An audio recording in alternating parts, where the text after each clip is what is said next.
My dear friends and budding historians, today's lecture is Europe's scientific revolution. So here we go.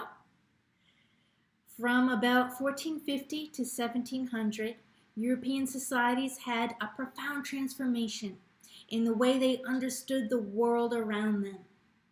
In the previous era, you'll remember throughout this class, the church was always considered the highest authority, and that went for knowledge as well. The church was the highest authority of knowledge.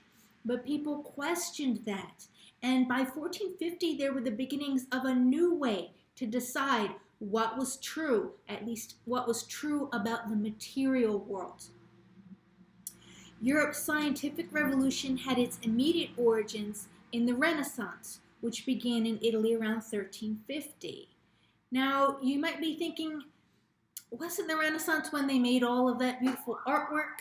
And what does art have to do with science?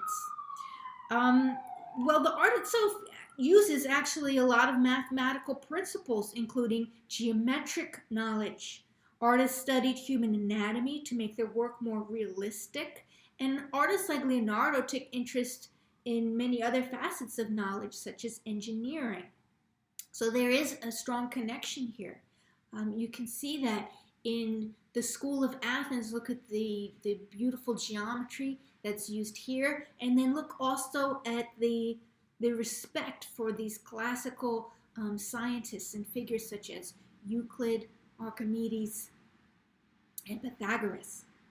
The Renaissance was also a time of a general deeper commitment to learning. Scholars from the Renaissance were increasingly interested in understanding the texts of the ancient Greeks and Romans and in understanding humanity and the world around us. Other influences that started Europe's scientific revolution include interactions with thinkers from other parts of the world. We saw this a little bit in the Crusades, that interaction with other parts of the world sparked new knowledge for the Europeans. After 1453, many scholars left Constantinople in present-day Turkey and came to Western Europe, bringing with them texts that the Western Europeans had lost. Some of the texts were from Islamic scholars, and they also included texts from the ancient Greeks and the Romans that had been lost to Western Europe. The Western Europeans were able to make new translations of these ancient texts, including some mathematical works of Archimedes and Euclid. Another huge influence was a change in the way that ideas could be communicated, and I'm talking about the printing press. The Gutenberg Press was invented around 1440. And again, this European invention partially owes its existence to innovations from other cultures. It used paper, for example. Paper was introduced from the Islamic Caliphate of Cordoba in the 1100s. And it's worth noting that Chinese had developed a kind of a printing press centuries earlier. As far as we know, Gutenberg was unaware of this. The mass printing of books allowed for a greater sharing of ideas and for a greater movement of knowledge across wider areas. Next, I am going to outline a few specific examples of this new science. There are many to choose from, so I'm only going to share a few highlights from astronomy, math, and life sciences to give you a flavor of what was going on with this new science.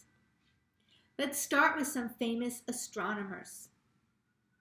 Nicholas Copernicus was a Polish scientist who used his observations to develop a heliocentric model of the solar system. Heliocentric means he put the sun in the center, and the Earth and the planets revolved around the sun in a heliocentric model. Previous models had put the Earth in the center. Another observer of the sky, Johannes Kepler, discovered that the planets had elliptical orbits, meaning they weren't perfect circles. They were kind of not exactly like an oval, but a circle that's stretched a little bit, possibly almost not quite egg shape, but kind of between an egg shape and a circle. That idea of an elliptical orbit went against a traditional belief that everything in the heavens should be perfect. So the church said everything in heaven is perfect, so it must orbit in a perfect circle. Kepler's work was also important because it added support to that of Copernicus. So again, there's this exchange of ideas that allows for a building of ideas rather than isolation. Finally, probably the most famous individual associated with the scientific revolution is Galileo. By the way, each of these men were interested in many other fields besides just astronomy. For instance, in physics, Galileo gave us the law of falling bodies. Galileo was from Pisa in present-day Italy, and in the field of astronomy, he made observations of the moon and of Jupiter and Jupiter's moons. He supported the heliocentric model of Copernicus, where the Earth moves around the sun. For this heresy against the church beliefs of the time, he was arrested in 1632. And by the way, although he finally recanted and apologized for this heresy of heliocentrism to appease the church and be let back in, they say that after the trial he muttered, "But still the earth moves." What we can learn from all of these specific examples together is that during the scientific revolution, people did not rely on church doctrine or the writings of the ancients in order to know what was true. They started to use experimentation, repeated observations, and mathematics to determine what was true. So let's talk briefly about mathematics. As I mentioned earlier, new translations allowed Europeans to better understand some of the great ancient mathematical principles like Euclid, and they were also introduced to new ideas to them from other cultures. For example, the Arabic numerals that had started to circulate after the Crusades, and algebra, which was invented also by the Arabs. Okay, and then when these things moved into Europe, they were used to build new mathematical ideas further, or to develop new ideas. This guy here is Luca Pacioli in 1494. His first book was called Summa di Arithmetica, Geometria, Proporzione e Proporzionalità. Sorry for my pronunciation. It had chapters on accounting techniques, chapters on algebra, and chapters on geometry. And here's something key. It was in Italian. A lot of these scientific works were made in Latin because that was considered the language of learning, and it was considered a language that learned men across Europe could understand. But Pacioli's work was in Italian. It was aimed at a broader audience within Italy. And this meant a much wider group of people could read this. It also meant even if you were illiterate, if you could find someone literate to read the book to you, you could learn it that way. So this idea of printing things in a vernacular language, meaning the common language, the language normal people speak rather than Latin, is huge, a huge breakthrough in the scientific revolution. We see here Isaac Newton, the famous English scientist, and his book again. So you can see his book is written in Latin because he wanted to reach other brilliant minds and well-educated people. So that's a different strategy than Pacioli, who wants regular merchants to be able to use accounting and algebra in their business.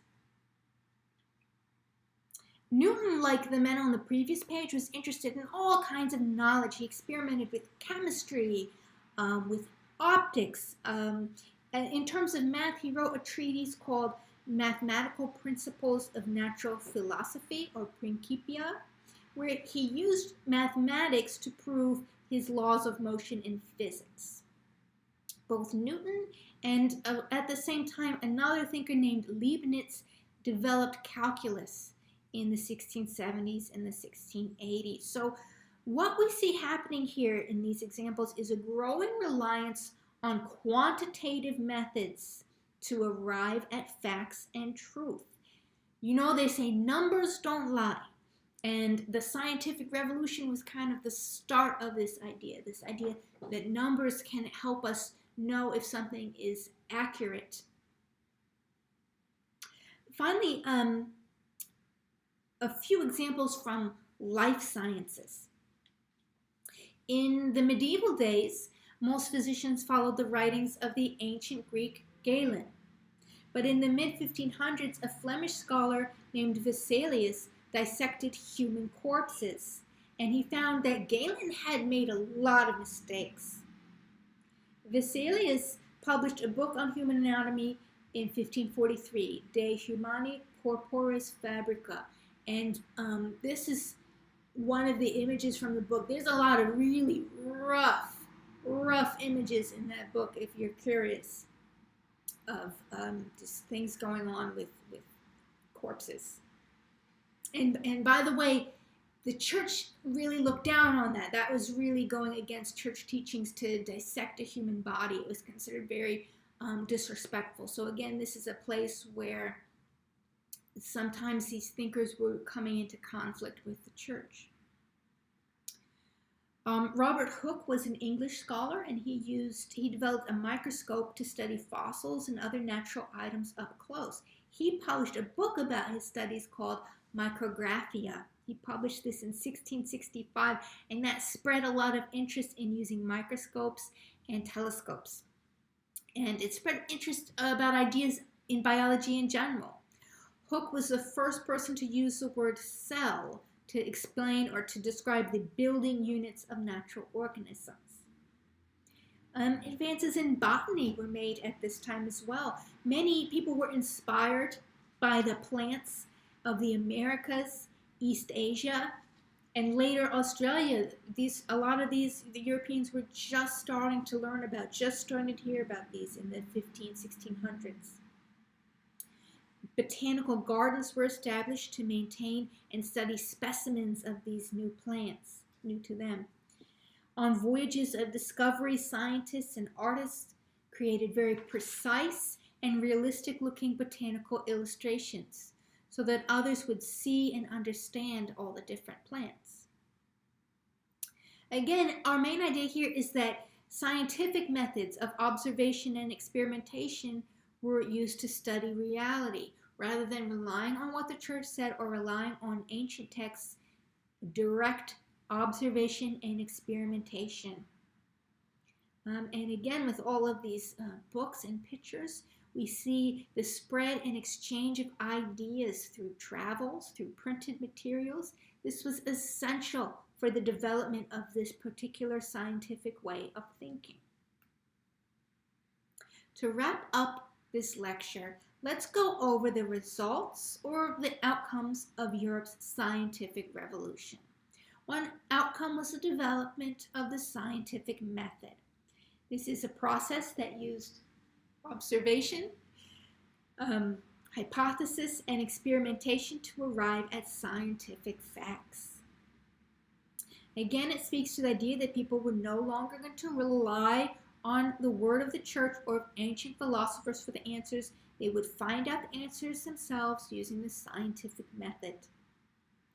The revolution also gave a little bit of a start to our current age of technology. I mean, I don't want to overstate this, but there was certainly a growing demand for instruments. And this led to new and more widely available instruments. Things like telescopes, microscopes, thermometers, barometers, watches, clocks, and later chronometers.